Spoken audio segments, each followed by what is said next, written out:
Welcome to Girl Dad, the podcast. I'm your host, Madeline Anderson, and I'm thrilled to bring you honest conversations with dads and daughters, sharing heartfelt stories, actionable advice, and real daughter perspectives that will help you be the best girl dad you can be. Russ Kimura, welcome to Girl Dad, the podcast. Yeah, thanks for having me. Of course. Thank you for being here. I'm so excited to have you on. You are an amazing father with daughters, and you actually have a company, Father with Daughters, funny enough. But it's actually kind of fun thinking about how we met. So would love to just kind of share that story real quick because Yeah. you messaged me on Instagram Mhm. and I didn't see it for about a month. And when I saw it, yeah, and I just, I'm on social media less than I probably should be for running a business, but also I just hadn't seen it. And then when I did see it and you asked to connect, I was so excited to connect with you, but I was going on a trip the next week. And so I was like, I could only do Monday because Tuesday I leave. And you were like, okay, sounds good. Does this work Hawaii time? Well, it was funny because I was going to Hawaii on Tuesday. And so it just felt really meant to be, and we ended up being able to connect in person at Right. Turtle Bay, which was so fun. And so yeah, and we've been friends ever since, and working together on some different things that we'll get into later. But so excited to have you on today. You have some great stories and advice, I'm sure. So with that, would love for you to just introduce yourself to the audience. Tell us a little bit about what you do, your family, your daughters, etc. Yeah, thanks, Maddie, for having me. And that was really cool that we got to meet in person in short notice, but it was kind of really cool there. Um, Definitely. like you said, Russ Kimura, born and raised in Kaneohe, Hawaii, and we just moved out to Punaluu maybe about 7 years ago. I have married to my beautiful wife, Sarah, for 19 and a half years, going on 20 this coming year. Woo. And we have three daughters, three teenage daughters. So Ava Joy is going to be 17 in November. Lily Grace is going to be 15 in November. So two coming up here in next month. And then Belle Faith is 13. So I have three teenage daughters, and it's quite a ride, and it's also joy, and I really, really enjoy it. I love that. Actually, let's talk about the teenage daughters because Mm-hmm. I think this is something that a lot of dads ask me about, navigating those teenage years, and I think it can be a really big challenge for a lot of dads. Mm-hmm. But it's not an impossible feat, right? Like you can always connect with your daughter during those years and maintain a great relationship. And I think that you're the perfect person to ask about this because you have a great relationship with your daughters and you're so intentional about everything that you do with them. But would love to hear from you about just some tips on raising teens and how you as the father can stay connected with daughters through these, notoriously troubling years. For sure. I first off, I actually talked to dads and I mentioned that you have to control the narrative because I would definitely get this while they were growing up when they were younger, maybe 8, 10, 6, and people would come by and they would see I have three beautiful young women, not quite teenagers, young girls. And you'd be surprised how much I would hear people say, "Whoa, good luck, man. Wait till they're teens, like, oh boy, you're in trouble." Like all these like in joking jests, kind of like, oh, like they're not meaning in anything bad, but they're basically kind of writing the script of like, oh, you're gonna have your hands full. Good luck. You're in trouble when they get older.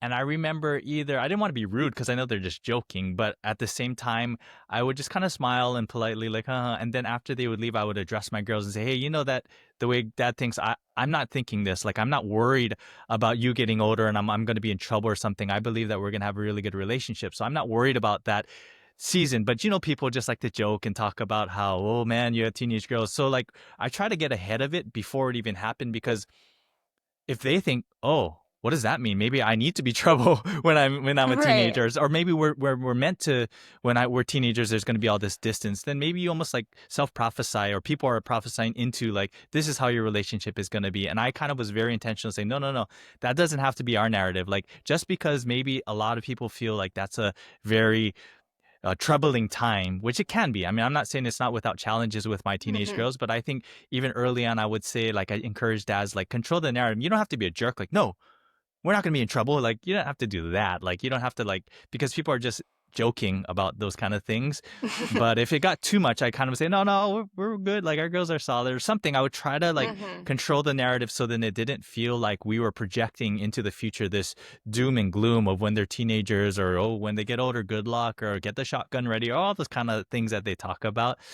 And so, first off, I would just say, for dads who are approaching that, and I'm sure girl dads will have that, they're going to get that narrative. And just remember, like, I told my girls early on, like, I believe that we're going to have a great relationship as you grow. Like, it wasn't a matter of, oh my gosh, this is going to be, so hard. Now, it is hard, but I was intentional in saying that's not going to be our script. We're not going to allow that Mhm. people to speak that into our lives, because I really believe words are powerful. And even if it's just in jest, but we heard it so much. Just because my wife's beautiful, my girls are beautiful, so they automatically think, oh, boys and trouble and, like, dating, and it becomes this, like, oh, they automatically. I think we're kind of complimenting me, like, wow, you have beautiful girls, but they do it in a way that says, oh, you're gonna be in trouble. I'm like, nah, no, we don't need to go there. And so, that being said, I kind of told my girls, and I explicitly said, hey, I know that going into teenage years, I really believe we can have a close relationship. I don't think it has to be this way. And I'm going to put in the work to do that. And I hope that, but I'm also going to give you your space, because I wasn't going to force them, like, you have to be Mhm. close to me. It was more like, as we continue building relationship and stay connected, it doesn't have to look that way. And so, kind of like planting that seed and letting them know, hey, it doesn't necessarily have to look this way. And as we relate, it actually can be good through the teenage years, even if it's different. My closeness looks different, I should say, because when they're younger and they're daddy's princess, we hold hands and it's fun and it's cute. That's natural and easy. As they get into teenage years, it's different, but it's a good different. It's maybe not as cuddly, which is I'm okay Mhm. with. As much as I would love to, like, have them cuddle, I understand they need certain spaces physically, which is fine, but, like, emotionally and just the way we connect is still really close. So I really I enjoy this season where we can talk about some real things. And I've kind of always treated them a little bit older, which, helps them with maturity, but also I can really dive into the different, what's your dream? What has God placed on your heart? Like, what are you going after? And how do I support you in that? And so it's less about, like, hey, what's the new Pokemon thing? And it's more like, what's life? Like, what are you going after? What are your struggles? Different things like that. What are you dreaming about? What are you going after? So I really enjoy this season because they're maturing, their brains are forming, and they're figuring things out. But we don't just have to do the little play stuff anymore, which was really fun in a season. And I do mourn that. Sometimes I look at the little girls and I'm like, oh, but I don't allow that to translate into, like, letting them feel like they're not enough because they're no longer daddy's princess. Like, oh, you used to be so cute. What happened to you? That kind of stuff. I don't allow that either, because that's not, I want them to be who they are in their season and Right. allow them to be that. So I think it's just for dads navigating, recognizing, and embracing the season is super important. And I do this thing every year, or not every year, every time my daughters turn 13. So it's almost like this rite of passage, because we don't have that in our culture per se. Like, in Africa, I believe there's rite of Mhm. passage where, the sons go out and they kill a lion, they come back, now you're a man, like, right? Like, and in our culture, we don't really have that. But I felt that it was important for our girls to know, like, this is how I see you. And so when they turn from 12 to 13 on their 13th birthday,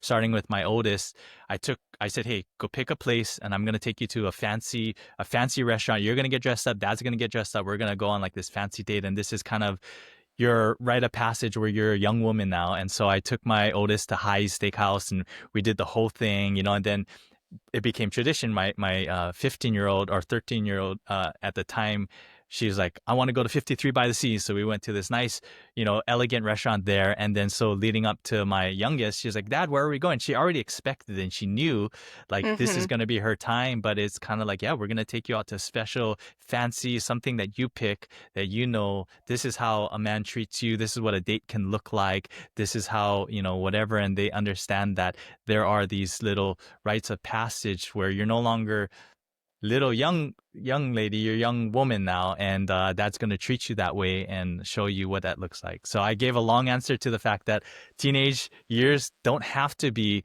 dreadful, but it's how you set it up and it's how you're intentional leading into it, can really help. Absolutely.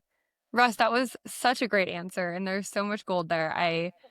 Yeah, I am so grateful that you said that. First off, I think it's so important that dads go into this time with the intention that you just mentioned. So, going into it with this awareness of, okay, this can be a great time, and even communicating that with your daughters is so important. There's so much psychology behind, saying what you are going to be before you even be that, because you will become that Mhm. naturally, right? And it's like, for example, if you want to become a photographer, um, and people are asking you what you do, you say, "Oh, I'm a photographer," even if you're Mhm. just playing around with taking photos and you just bought your first camera. You say that because you become that, Yeah. and you start making decisions accordingly naturally because you believe that you are in this position, right? So if you say, I'm going to have a great relationship with my daughters no matter what. It might look a little different, but I'm going to, then you will start making decisions to make sure that that narrative holds true. Right. And so I love that. And I love even bringing your daughters in on that experience and making sure that they know that that's your plan so that they can be Mhm. part of that plan. Right. So I love that. And I also think that it's important for the dads to listen to what you said about the difference of the time period, and just each chapter kind of being its own beautiful thing, because I think that a lot of dads who are struggling during the teenage years are probably struggling partially because they're maybe denying this kind of change that is Right. happening, right? Of course, it's more challenging because your daughter is thinking more for herself now, and she might be Right. saying things that she would have never said, but it doesn't mean that that's necessarily a bad thing. This is a start of a new chapter. And so if Mhm. you, like you said, kind of go into it with that understanding that things are going to look a little bit different, and that's okay, Mhm. and that's beautiful, and that's a new stage for different conversations and exciting memories that look a lot different than when she was younger. Mhm. Um, so that's great. And then also, I just love the rite of passage idea. That is amazing. I love traditions, and I think having that one-on-one time also with your daughter is so important, and it makes her feel special. It makes her connect with you Mhm. naturally, and especially getting out of the house and doing that. So, yeah, thank you for sharing. I'm glad you did a long Yeah. answer because I think there was a lot to unpack there. Cool. Um, so as I mentioned, getting out of the house and hanging out with your daughter, I think it's so important that dads do that to develop connection with Mhm. their daughters. Mhm. Would love to hear about how you take your daughters outside the house, what kind of activities that you do with them, how you like to spend your time with your daughters and connect with them on a deeper level. I think it's very important. Some of the best advice I heard early on, and I'll give this to you because I know you just got married, is date your wife, right? Don't stop dating your wife after you get married. In fact, you should continue to pursue her. I think that's really important for the foundation of your family so that you do that. However, I also really strongly believe in daddy-daughter dates. That's what I do at FWD, Fathers with Daughters. We provide these epic or really cool opportunities for dads to date their daughter, take them on a date, a special thing, because there's something to getting outside of the norm. We're busy, we're doing so many other things. And so I recognize when I create small spaces or big spaces for dads to connect with their daughter outside of just the craziness of work and home and everything, there's something magical that happens with the connection. The daughter's looking forward to it and they can remember it. And it just levels up the connection in their relationship, which actually helps along the way when there are hard conversations or they're acting out or we're stressed out at work. And there's all those things. So I really believe in the importance of daddy daughter connection dates and why we do events. It's a lot of work, but it's worth it because I see the fruit from the dads and daughters really connecting. And so early on, I would do these daddy daughter dates with my daughters, both all three of them. I remember we would have traditions early on when we were helping a church get planted, and my wife would go in early to help with the kids' church, and I would have the three girls. I'm like, hey, we're gonna go to Jamba. So we had our little tradition every Sunday. We go to Jamba, we get the same thing, and we made friends with the Jamba people, and we had our full order, and it was just kind of like this kind of tradition, right? And we would do that, all three of them. But I also recognize that when you have three, so this is for dads with multiple kids, whether they're daughters or sons or whatever, you want to have one-on-one time because you don't want it just to be where you're always just taking them all together. That's cool. But when you have that one-on-one time, it's really important. And so the things that I would do with my daughters is, and it doesn't really matter what it was. It could be Jamba. It could be us just going to the mall, letting them go to the playground, going to just real small things, and then maybe sharing a meal or doing different things. And then at the daddy daughter date, I would do this thing where I say, hey, one thing or some things I love about you are, and then I would just share. So they knew Mm, like during our daddy daughter dates, there's going to be a moment when dad's going to share some things I love about you, and with their four, it's like, I love how, beautiful you are, how much you smile, how creative you are, little things like that. But as they get older, you can start to share some more specific things about them and who they are. But I always like adding that in the element. So don't just take the daddy daughter date where you're just doing fun things, but find that moment of connection within the date where you can speak words. Because I say this a lot with my community is as fathers, our words are amplified, whether we like it or not. We have a little bit or a lot more weight in our daughter's head than other people. And so we can use that for good, or we also got to be careful to use that, not to use it if we're always critical and all they hear is how I'm never measuring up and I'm never good enough. Like, you don't want that echoing in your daughter's head long after they're gone in from your home. But if you can speak life into them and speak words of affirmation, that will ring true into them, where they start to shape their identity through the way that we speak life. And we're kind of getting back to that same thing of speaking into existence what we see in them. And I think from a father's perspective, if you recognize you have that power, I mean, it's just a God given role and responsibility as the father. But why not be very intentional and look into how do we speak that into our daughters so that they know that they're confident, right? Because even little comments, oh, you're looking a little chunky, like, it might be just joking, but you don't realize how powerful your words are. You don't want them thinking that. And so just being very careful with your words. And I'm not perfect by any means. And when I mess up, I circle back and I say, hey, look, dad shouldn't have said that. Like, I recognize my comments there were a little bit harsh or not directed in the right way. And I want you to know that's not how I see you and that's not what I think about you. And I just said it out of emotion or whatever it is, but I want you to know. And then, so make sure that even when because I will fail, but even when I do, I circle back just so they know that, mm. I'm not going to be perfect with everything. And so I say and do, but I'm going to circle back just so you know that I'm going to make right, and I want the best for you. And so when I kind of slip up and I say things out of frustration or irritation or overwhelm, I'm not just going to let that sit and linger. And then they're going to think, was that really true? Did he really mean that? Is that really how he sees me? Like, no, no, no. That was said out of emotion and that wasn't right. And I want to make that right. So you understand that what echoes in your heart is hopefully the Father's love, like how my Heavenly Father sees me and how he sees you. I want that to be what's prominent in your heart. And I got to be intentional with that. Yeah, definitely. And I think what you're saying is so important because a father's narrative becomes a daughter's narrative, her inner narrative, right? And this is something that I learned from another podcast, but it's so true. I have so many thoughts in my head that are from my dad. They're Mm. positive, but it's all like I can hear him say it, and I am still at a 28-year-old, Wow. woman's life, still thinking these things. And so it's so interesting how much they stick. Like you said, they have way more power than you even know. And I think Mm-hmm. it's really important for dads to be aware of that because a lot of men can speak way more casually and not be hurt the way Mm-hmm. that women can be hurt when they're speaking with other men, right? So Yeah.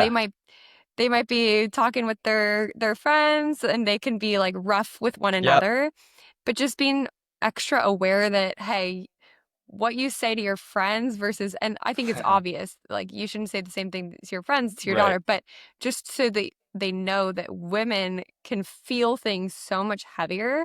And like when you mentioned just how much words can amplify with your daughters, I kind of pictured like a snowball and like a Mm. snowball going down the mountain and becoming a giant snowball, like almost to the point of Right. an avalanche, right? Whereas if Sure. it's just a man talking to a man, it's just like throwing a snowball at them and then it just melts, whatever. Right. Right. Right. But for women, it's like, no, that snowball can literally snowball into so much more than you even know. And things that little comments that are said can become a key narrative in your daughter's head if they're not Yeah. addressed. But the good thing is, something that you mentioned is if something comes out of your mouth that you regret and you did not mean to say, it does not have to end there. You can address it and you can note that you messed up, and it will prevent that avalanche from happening. Right. The snowball will stop there. It will melt, right? Right. And it also teaches the daughter that it's okay to mess up and it's okay to own your mistakes. Mm-hmm.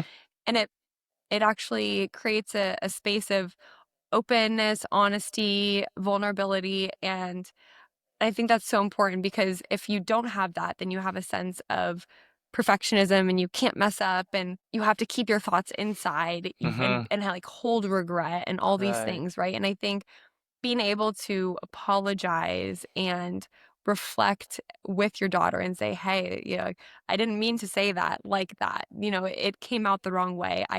What I really meant is this, or the reason I said that, and I'm not making excuses, but I'm just being honest with you. Mm-hmm. Those kinds of things that dads do make such a difference Mm.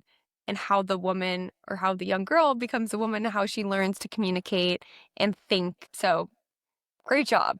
Yeah, no, thank you. I think it's such a challenge as men, because especially when our daughters are younger, it's this hero mentality where we can do no wrong and they look at us as like some superhero. But at some point, the cape comes off. Like, they know that's not perfect. But if we try to maintain that image where I have to be right and I have to make sure I never mess up, because and they're like, that I can see through it, right? It becomes this discrepancy, and so much rather be like, hey, I'm gonna call it out when I mess up. And that's not weakness, but a lot of times it can feel like that as dads. Is like, man, it's weakness to humble ourselves and acknowledge we messed up, or acknowledge that we were wrong, or different things. And so out of maybe pride or ego, we just try to sweep it under the rug and be like, well, no, because I'm dad and I'm still, and they're like, they can see through it, right? And so I much Mhm. rather just take it head on, as humbling and as embarrassing as it is.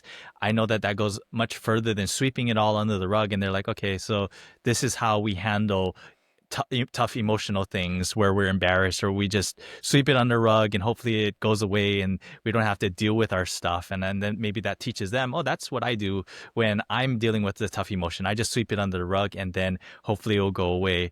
And that's not healthy, right? And so Mhm. how we raise healthy girls is we have to deal with our own stuff as fathers to be able to, and I'm not perfect by any means, but I'm trying to model, hey, this is what transparency looks like when we can come before our mistakes and take responsibility and work through it. I think they respect that even more, versus in our minds as men, we might think, well, it's respectable to be the hero and be strong and don't show weakness, because that's kind of, maybe what society might say as a strong man.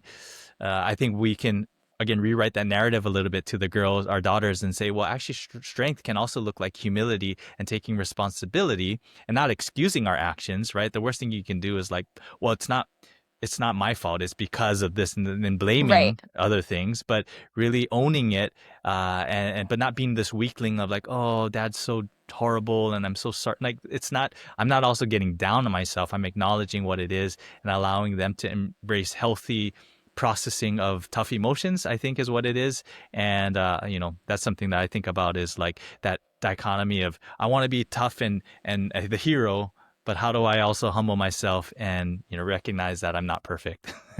Yeah, no, that's well said. And I think, as you mentioned, some men, it might feel like weakness, but really it is strength, because Mm-hmm. at the end of the day, it's way easier to just ignore things and sweep it under the rug. But it's easier in the moment, right? It Right. takes more strength to bring up the fact that you were wrong and be open and honest about what was going on, and be vulnerable. But it's actually easier long term, because you're going to have a smoother life if you acknowledge your mistakes and you process them and you move through them. And it Mm-hmm. also helps your daughter have an easier life, because she learns how to understand her emotions and Right.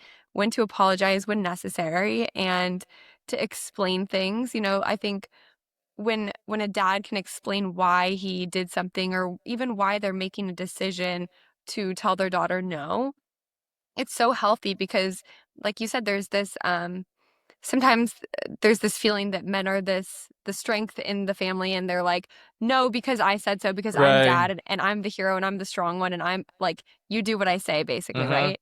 And that prevents a huge learning opportunity for daughters to understand how to explain their whys and how to understand the whys that the dads should be explaining, because there's connection that can be felt there. Mm-hmm. If a daughter is being told no for a certain reason and the dad can explain why at the end of the day it's because he loves her so much and he cares for her and he wants to protect her, then there's connection there. Mm-hmm. And if he just leaves it at no, then you're missing a whole opportunity for that love and connection. And I know that was kind of a tangent, but it really, I think it's playing into this whole idea of men can be extremely strong and also show emotional availability and transparency as to what's and weakness. I mean, really, they can Mm-hmm. show their weaknesses through, and it turns out to be strength in doing so. So, 100%. And it's long lasting. You know, I think about the yes. concept, I've been thinking through this, is positional authority versus relational influence. So, like, that positional authority is that, no, because I said so, dad. Like, my Mm, position is your dad, so you're going to listen to me. And they will have to. Like, just has to be because I'm the dad, right? But then what does that do for the connection, like you talked about? It's not long lasting because as soon as you're 18 and you're gone, see you, dad. I don't, like you no longer can tell me I'm grounded because I'm gone, right? So right. the positional authority lasted until they're 18 versus relational influence long after they're gone, and gone meaning like they're 18 or they move out or whatever. If you had that relational influence, like at 22 they're calling, hey dad, I'm thinking about this, you still have the influence in their life, versus the positional, like, I'm your dad because I said so, and they're like, yeah, see you, dad. Like, I can do my own thing anyway. They're gonna do their own Right. thing. I'd rather have the long lasting, like looking at the long view of the positional or the relational influence over a course of a lifetime, rather than positional authority that lasts 18 years and I had my way and whatever, and because I said so. So the back to the why is so important, and I'm not sure how many dads think about that, but if we're not, we really need to think about: are you explaining, even when they're young, even if you think they're 3 and 4 and they don't understand? Like, I'm explaining to you why we don't or do this, and what's the why behind it. Because if you get into the habit of telling them why, even if they're like, why are you telling your 3-year-old that? It doesn't matter. Like, I'm getting into the habit of teaching my kids or my girls why we do these things, even if they don't understand. So then when they start to get older, they understand, yeah, that's not just like throwing things out there just because.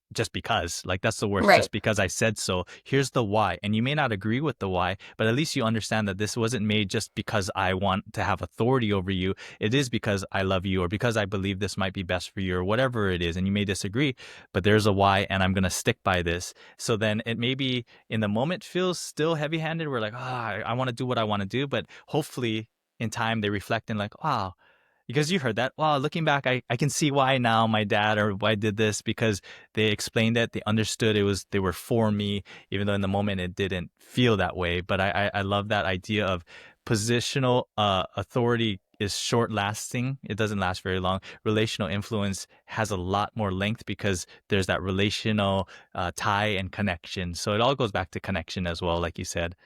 Definitely. And I'll tell you from experience, I still call my dad and ask There for you go. advice. Yeah. And even, I'm married and I obviously ask my husband for advice a lot too, but I do really respect my dad's Mm. thought process, opinions, especially when it comes to career. He's always just been my go-to for these kinds of things. And he always drops like so much wisdom when Mm. he'll like use these analogies, and I'm like, what, where did that come from? Like, that was so Wow. good. And so but I think it came from the trust that we built, Yeah. especially even, during my teenage years. I remember both of my parents sat me down. I don't know exactly how old I was. Maybe I was going into high school, and they said, you're going to be in different situations, and we just want you to know that we have your back. If you Mm. ever are in trouble, you call us first. Always call us first. Doesn't matter what it is, you call us first. We will take care of you, and we'll discuss it further if needed, but like, we will have your back and we will Mm. never jeopardize your safety. And the way that they said it though made me feel so secure and so safe with them, that I never really even had to use that. But Wow. I always knew, okay, worst case, they have my back. It made me not I was not a rebellious teenager. None of us three daughters were, because we knew we had the flexibility to make our decisions, and our Mm. parents would be there if we needed them. But at the same time, we didn't want to have to use that, because we respected our parents and loved our Wow. parents, and also we respected and loved ourselves. It wasn't we weren't just making decisions only based on our parents, but it was Sure. factored into the equation. Yeah, because it's a relationship, right? In a Mhm. relationship, there's two people, and I guess in a family, it's different. There's multiple people involved, whether it's your mom and your dad or sisters as well, but you have respect and love for one another, and you want to make decisions that are best for you and the family. And I think Mhm. it starts from being really honest, like we're talking about, and explaining your whys, and building that relationship of trust and understanding early on. And I think, yeah, a lot of the themes that we're talking about just kind of are associated with that, where it's just like apologizing when necessary, explaining yourself, encouraging open and honest communication, taking your daughter out on one-on-one dates, so you foster this real connection and this real relationship just between you and her, instead of, she's just part of the family and you're just the dad. It's like you guys have your special bond. So, Mhm. yeah, all of these things are so important when it comes to setting your relationship up for success, so that years down the road, she's still calling you for advice and to catch up, and to hang out. So, Yeah. yeah, That's so cool. Love that. yeah. Thank you. Yeah, it's all credited to my mom and my dad's really Mhm. hard work that they put in early on. And yeah, it's fun. I called my dad the other day, and he's like, "Girls, are you here?" And I guess he was already on the phone with one of my sisters. And so he just like did a three-way call. And so then it was the three of us Oh. hanging out and catching up. And she lives in Nashville now. So it was really fun to like, Wow. yeah, it was just a little side note. But it just goes to show you, like, I think as fathers, you have such a responsibility to form this family bond, and you are Mm. kind of the natural leaders of that, and your intentional actions have beautiful rewards later on, and that Mm. everything all the advice that you're giving leads to these kind of moments where you create that close family unit that's excited to all call Wow. and hang out, That is and all so these cool. things. So, Wow. That's awesome. yeah. Your dad sounds amazing. Oh, thank you. A local Hawaiian. Yeah. Hey, There's must be something in because the water there. he must be from Hawaii. Yeah. Uh, so what are some of your favorite memories you have with your daughters, and maybe going along with that, some of the values that you've helped instill in them, maybe through these memories or experiences, or just through the kind of communication that we've discussed? Yeah, there's so many, but I guess my mind goes to of late is doing these father-daughter proms together and creating those memories because it's so fun to do this together with them. So we're creating memories by allowing dads to create memories with their dads and daughters. So just for context, we've been putting on this father-daughter prom for the last 4 years, and they've been a part of every single one of them. But it starts with like, okay, girls, because it's fun. I could do it, but it's fun to bring them in on it, and then we create memories. So they come up with the theme, right? And I'm trying to remember. So I'll work backwards. Priceless was this last theme. One Adore was the one before, and I want to say, shoot, see, they would remember. I don't remember all of the themes, but then they have themes and they have colors, right? Color schemes and the different feel of all these different things. So it's fun to allow them to take some ownership of like, hey, it's going to look like this because I'm not the greatest theme person. Like, I don't know. And they're like, no, that has to be this color and it should be this and this kind of centerpieces, and just creating all the different memories of, oh, we could do this and we can add this element and all the, like even my oldest, when we brought in a speed painter. Shout out to Annika Wooten this past prom, and it was so cool because if you ever seen these speed painters, they paint she's right side up, but she paints the painting upside down, and then she Mm. flips it over, and she does it within like 6 minutes, and it's just like and then she flips it over, and everyone's like, wow. But my oldest daughter said when we're thinking about elements for the prom, she's like, what if we did a speed painter? I was like, ooh, that's a good idea. So we started looking into different opportunities. So that wasn't me, that was my daughter, right? right? But then I'm sure in the back of her mind, or maybe the front of her mind, when she like sees that happen, she's like, I made that happen. Like that was my idea, you know? And so Hmm. just being able to create memories, but allow them to see, hey, we can dream of stuff. And if we put effort, like we can see this happen and make it happen and create these epic moments and events and things that other people can enjoy as well, so it's not just about us. And just bringing them into that process has been amazing. My other daughter has helped with creating different videos or reels or promo videos, different things like that, where we're just kind of pitching in to help wherever we can. And that's been really exciting to bring them along the journey of whenever I do a father-daughter event, maybe they're helping with registration or the favors, or they're baking cookies, or they're doing different things, or hey, could you help with this or that? And they're at the age where they can, like, they're not like, how come I can't come to this event? They recognize we're part of putting this on. But early on, I was doing those other things where we would go to different things and it was about them. But now trying to teach them that life is so much better when we make it about others rather than just about ourselves. There's something to be said about experiencing for ourselves. So we do the photo booth together, or we'll dance here and there, but we know like we're here for serving all of the 350 dads and daughters that come to the prom. If we're just about ourselves, then it's like they don't know what it's like to see a bigger picture. So really trying to teach them, because we can talk all about like, hey, you need to serve people, you need to do other things for other people, but if it really is just pointing back to us.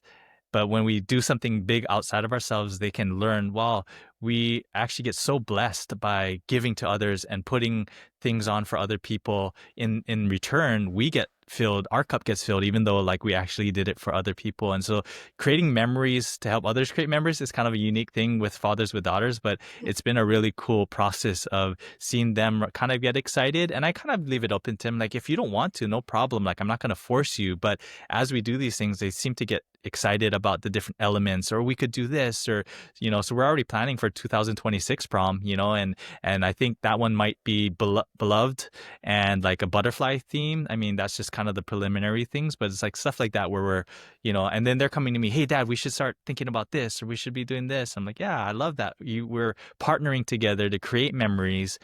And like even my oldest daughter, she's going to turn 17, and eventually she's going to head out somewhere and leave the islands and kind of explore. But she kind of said, hey, I want to be a part. I want to come back for every prom. I'm like, sure. Like, I want you to be. In Oh. fact, I don't want you to not be a part of it. But if you didn't, I understand. But the fact that she's excited to keep that legacy going and the tradition going of like being a part of it is really cool. And so I just love being able to create these lasting memories with my girls, and it makes it even more special, where prom isn't just about us attending, but it's about putting these things on and getting to kind of be behind the scenes, where they're helping with all the centerpieces, and they see the ballroom before and after, and like, wow, this is crazy, because they can see how epic it turns into from the start, and even seeing like before we even start, and all the different work that it takes to put it on is fun. And then they get the side benefit of like, we got to be on the news a couple times, and so they're like, wow, we get to go to a news studio and talk on the news. It's fun for them,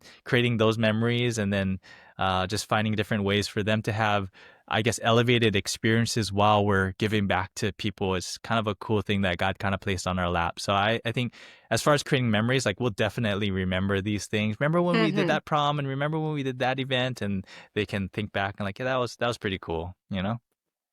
Yeah, I'm so glad that you brought that example up. I was hoping you were going to talk about the proms today because I just think it's the coolest thing. And I love that you're including your daughters in the planning and the behind the scenes too, because not only is the prom itself an amazing memory, and you get to teach them about serving others and the beautiful, or and the beauty behind that. Um, but you're also teaching them all kinds of different skills that they Mm-hmm. wouldn't learn elsewhere. And you're giving them an opportunity to explore who they are and kind of what their natural gifts and talents are. So that's just an incredible example of how to do so. And there's all kinds of ways that dads can really think about how to help their daughters explore their skill set. Mm-hmm. But planning an event, I mean, there's so much that goes into that. And so, yeah, like for some of your daughters who might be more creative and doing some of the decor and the, color scheming, then they're realizing, wow, I love this kind of thing, or I love party planning. And then maybe one of your daughters is helping with the finances and Mhm. kind of running the spreadsheets, and she's learning how to improve her Excel skills and all these Mhm. things. There's so much opportunity for them to learn about themselves and meanwhile connect with you and her sisters or their sisters. So I think overall, just such an incredible example. So many takeaways just from that one example, but also great inspiration for the dads out there who are thinking, I would like to do something fun and different with my daughters. I'm not saying, oh, do a full on Right. prom. They should go to your prom. But just thinking about ways that they can help their daughters explore their skill set. I think that's such a Mhm. fun thing to think about. I mean, my dad he's very hands-on. Mhm. He loves building things, right? Mhm. And so he's an engineer by trade, but I'm sitting here on my desk and it's something that we built together. And so Wow. and I learned some skills, I was sanding it and putting the coat on it, and it's a standing desk, so we attach the legs so it goes up and Mhm. down. Um, it's a beautiful piece of wood that he found and sourced for me too. And so I just everything about this desk is like Mm. something that we created together, and I learned skills in the making. So just like with your prom, there's so many great memories here, and skills were learned. So just different examples as to how dads can connect with their daughters in unique ways that aren't just the Mhm. traditional, like, go for a walk and talk. It's like Right. there's so many things that you can come up with. Yeah, I think for dads who have a little bit older, I mean, it could be any age, but especially as they get a little bit older, so we're talking about the teenage years or whatever, bring them along. Like you said, like if you're handy, go build something together that you're Hmm. already into that you can make it interesting for them, right? You don't have to recreate the wheel. Like if you're really good at, working out, or I'm not good at working out, but if you're good at things that you're interested in, if you have that connection, they might come along and then they can learn skills and do different things. So it's actually not as hard as we think. It's just a matter of being intentional to bring them along. But then look at that. Like you look at that table and that has so much meaning. Actually, the daughter or the girl who did the speed painting, she talked about her dad and how like her dad helped her build the frame for her canvases and all this stuff. And she has a little piece where she keeps on every single painting she does or something to remind her of that. And I'm like, that's so cool. Like Oh, her dad played a big role in her chasing her dreams and doing the different things like that. And so I think dads have a great opportunity that it doesn't just because you feel like, well, they're a girl, I can't relate to them. Like, no, bring them into stuff and like try stuff and right. do activities that might stretch you a little bit and or just bring them into something that you know really well, whatever that is, and see if they'll just kind of come along. And that could be a great learning opportunity. But also you never know, it doesn't have to be an event. It doesn't have to, if you're not handy, it doesn't have to be building something, but it's just, you know, bring them into something you're excited about because daughters at some point are like really want to please dad and like I'll come along with whatever you're doing at least for a season, but don't force it. Like my oldest daughter would come to the football games when I was really into it, but after a while she stopped coming, and then she realized it wasn't really her thing. I'm like, that's fine. Like I'm not going to be like, you used to come to the games, why don't you Yeah. come with me, like. And so but allow them to come along with the things you're excited about just because they think, oh, dad's excited about it. But if you can attach skill building, that's even better because like, oh, now I learned how to wash windows, or I don't know, there's all kinds of things you can do, right? So I love that. Definitely. Yeah, I love that. Thank you. Yeah, no, I think those are all great examples and great advice for dads out there. And I would love for you to just finish with one final piece of advice, although you've shared a lot, of for dads with daughters on just how they can connect with their daughters, how to have a great relationship, and yeah, your final words of wisdom. We talked about perfection a little bit. We talked about, hero mentality, but I would encourage dads of daughters to focus on presence over perfection.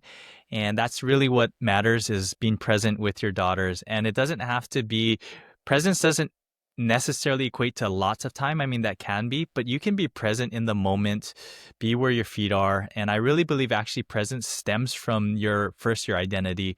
And so I would encourage dads to kind of dig deep into who you are and who you see yourself as, because you bring you to whatever you do. And so as you're rooted in your identity, for me, that's Christ. And like, I try to parent from that identity first and foremost and try to be present, but I'm not great at it. A lot of times I'm like, I'm there, but I'm not there. So what I want to encourage dads is like, you don't have to be perfect, because sometimes perfection can paralyze us because we're like, oh, I don't know how to do it, so I'm not even going to try. Well, that's the worst thing we can do, is like, because we feel like we can't be perfect, we're not even going to try. We should at least just say, well, I'm not going to be perfect, but I'm going to be present as much as I can. Your daughters will feel it, they know it, and they'll experience it as you kind of be rooted in your identity of who you believe you are to be, and you're parenting from that. I think your daughters will definitely experience, because all they crave is just to have dad present and be there, and that breeds connection, and it breeds for long-standing relationships and influence. So I want to encourage you, presence over perfection. So you don't have to be perfect dad, but just show up, be where your feet are in those little moments, and it'll go a long way. I love it. I always love the presence is the best present saying. 100%. And I think that is so true. That is such great advice. And this whole conversation was amazing. So thank you, Russ. Thank you for coming on today. I'm so excited to get this out there and bless the dads out there with this conversation. This was amazing. Thank you, Maddie, for having me. Shout out to the Girl Dad Network and all the great things you guys are doing there. Appreciate you. Of course. Appreciate you. Thank you for tuning into Girl Dad, the podcast. If you found today's conversation helpful, please subscribe, leave a review, and share it with a fellow girl dad. I read every review and truly take your words to heart. To close out, remember, your intentional moments make lasting legacies. See you next week.